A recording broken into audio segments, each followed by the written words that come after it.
ప్రభువును ప్రియ రక్షకుడైన యేసుక్రీస్తు పరిశుద్ధ నామమునకు మహిమ కలుగునుగాక. ప్రతి దినము ఈ కార్యక్రమాన్ని చూస్తున్న మీ అందరికీ ప్రభు పేరట వందనాలు తెలియజేసుకుంటూ ఉన్నాను.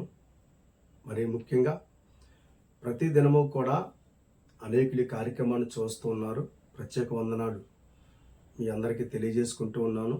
అలాగే అనేకులు ప్రతి దినము కూడా మరి చక్కగా కామెంట్ ద్వారా మరి పలకరిస్తూ ఉన్నారు. అందుని బట్టి కూడా నేను ప్రభువుని స్తుతిస్తూ ఉన్నాను.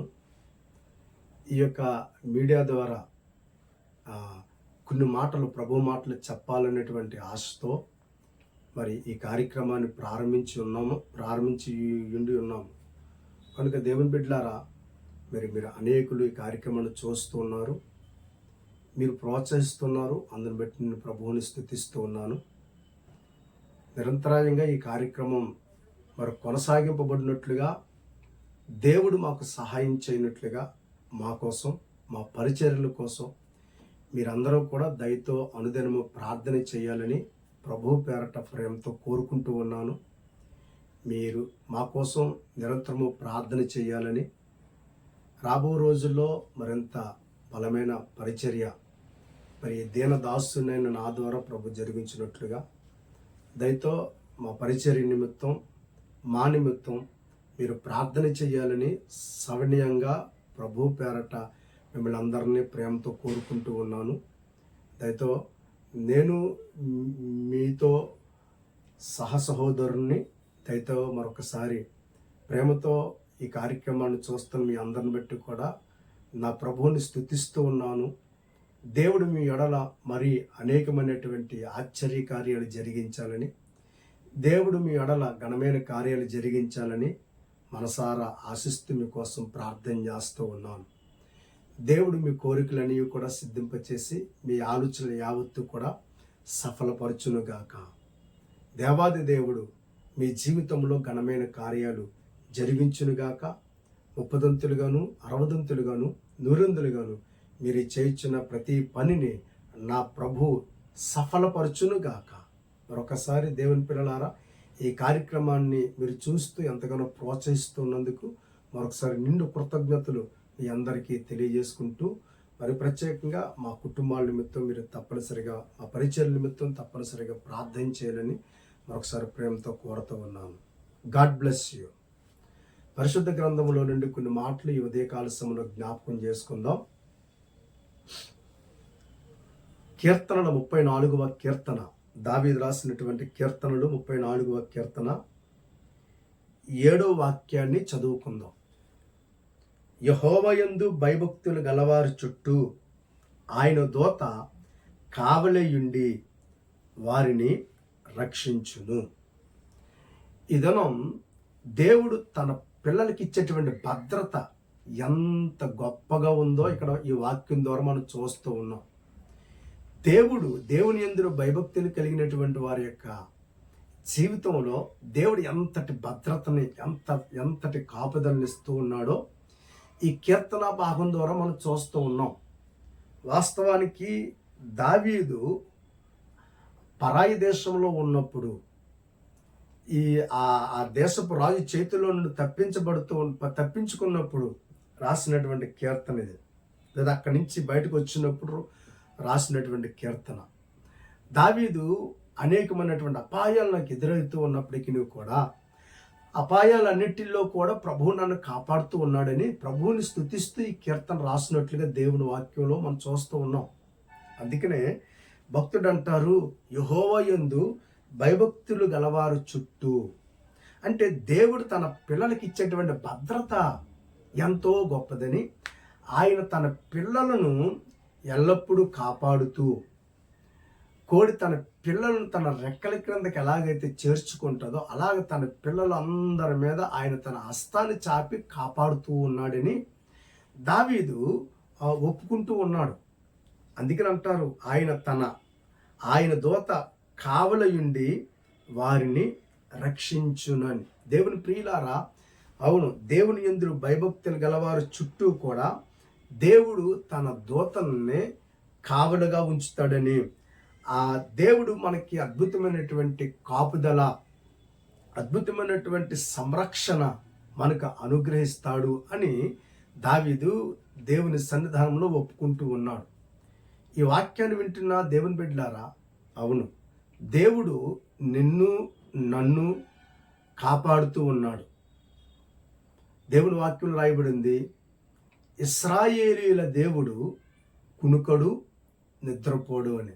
దేవునికి స్తోత్రం. ఇశ్రాయేలును కాపాడుతున్న దేవుడు కునుకడు నిద్రపోడని.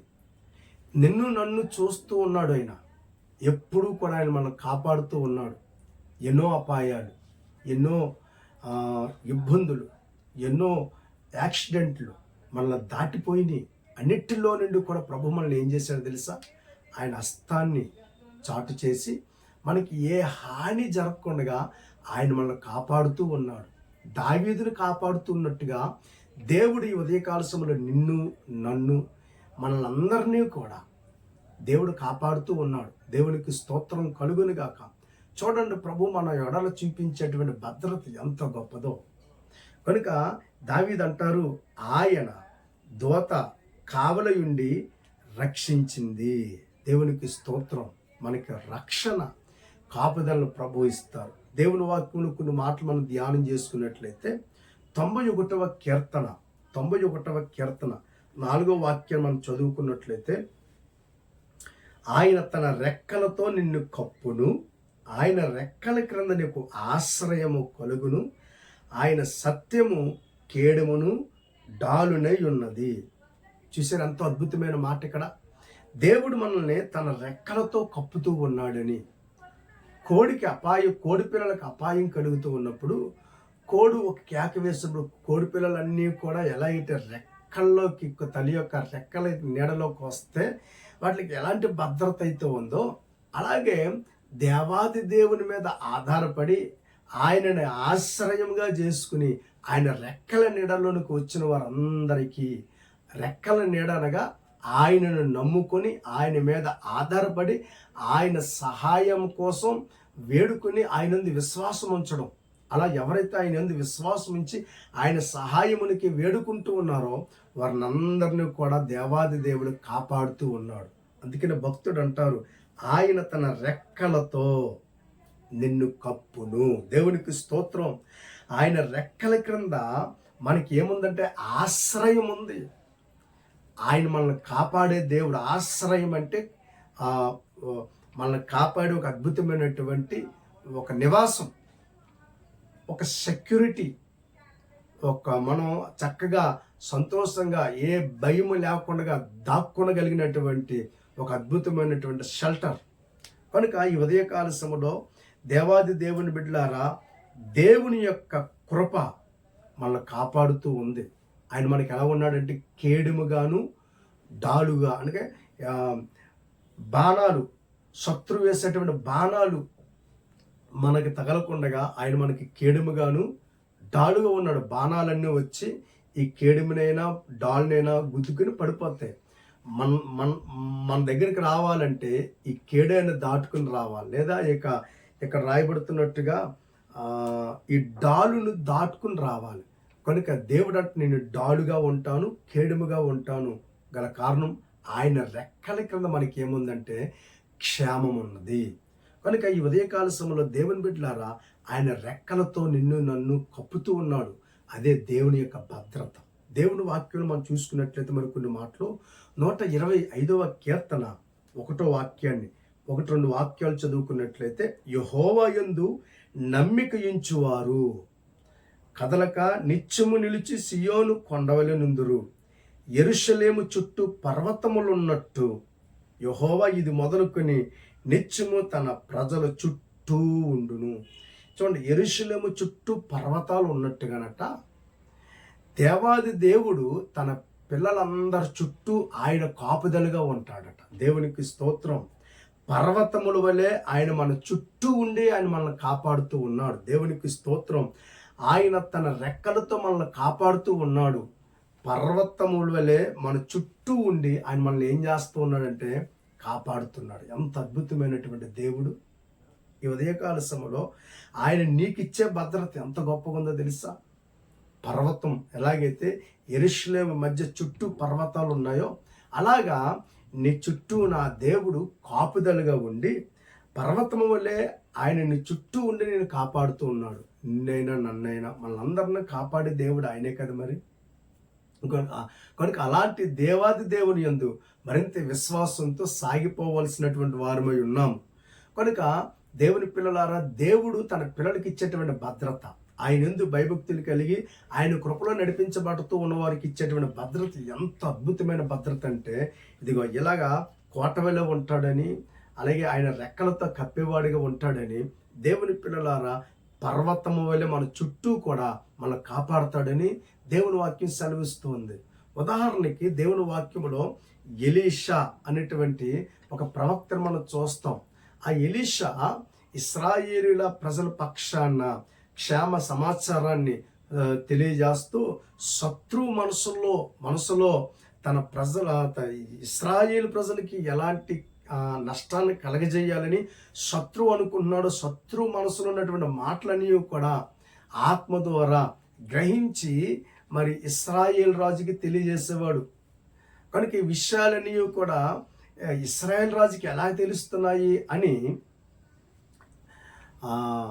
సిరియా రాజు ఎంతగానో ఆలోచన చేసినప్పుడు ఆ పనివారిలో ఒకరు అంటారు, అయ్యా ఇశ్రాయేల్ దేశంలో ప్రవక్త ఒక ఆయన ఉన్నాడు. ఆ ప్రవక్త మీ మనసులో ఉన్న మాటలన్నీ కూడా ఆత్మ ద్వారా గ్రహించి తన దేశంలో ఉన్నటువంటి రాజుకు తెలియజేయడం ద్వారా ఆ రాజు తన దేశాన్ని కాపాడుకుంటున్నాడు అని తెలియజేశాడు. వెంటనే ఈ రాజుకి కోపం వచ్చింది. అర్జెంటుగా ఆ ప్రవక్త ఎక్కడున్నాడో తీసుకొని రమ్మని సైన్యాన్ని పంపాడు. పంపినప్పుడు ఆ సైన్యం అంతయు కూడా ఎలీషా ఉన్న ప్రాంతానికి వచ్చినట్లుగా దేవుని వాక్యంలో చూస్తూ ఉన్నాం. దేవుని ప్రియులారా, 16వ అధ్యాయం రాజుల రెండవ గ్రంథం 6వ అధ్యాయం 17వ వాక్యాన్ని నేను 16వ వాక్యాన్ని చదువుతున్నాను చూడండి.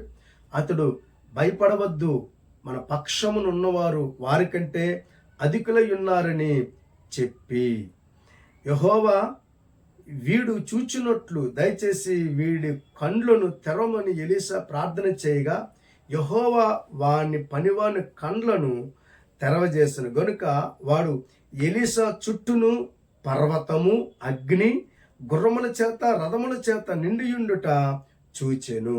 దేవునికి స్తోత్రం కలుగునుగాక. చూసారా, హాని చేయడానికి సిరియా రాజు వచ్చినప్పటికీ కూడా ఆ సైన్యం ఎలీషాను పట్టుకోలేకపోవడానికి గల కారణం, దేవుడు ఎలీషా గుడారం చుట్టూ కూడా ఏం పెట్టాడంటే అగ్ని రథములను పర్వతము చేత ఎలీషాను కాపాడుతున్నట్టుగా దేవుని వాక్యంలో చూస్తూ ఉన్నాం. దేవుని పిల్లలారా, చూసారా, దేవుని పిల్లలకి దేవుడు ఇచ్చేటువంటి భద్రత ఎంత గొప్పది. మీరు జాగ్రత్తగా చదువుకున్నట్లయితే 15, 16, 17 వచనాల్లో చాలా అద్భుతమైనటువంటి మాటలు అక్కడ మనకు కనపడతాయి. కనుక ఎలీషా ఎప్పుడైతే దేవునికి ప్రార్థన చేసి తన పనివాని యొక్క కన్నులు తెరవమని ప్రభు ఎదుట ప్రార్థన చేశాడో, తన పనివాని యొక్క కన్నులు తెరవబడినప్పుడు ఎలీషా చుట్టూ, గుడారం చుట్టూ ఒక అద్భుతమైనటువంటి సెక్యూరిటీ, ఎవ్వరికి లేనటువంటి అద్భుతమైనటువంటి అగ్నిరథముల చేత, పర్వతముల చేత అతను అద్భుతమైనటువంటి కాపుదల్లో ఉన్నాడని గ్రహించినట్లుగా దేవుని వాక్యంలో చూస్తున్నాం. చూసారా, దేవుని పిల్లలకి దేవుడిచ్చేటువంటి భద్రత ఎంత గొప్పగా ఉందో.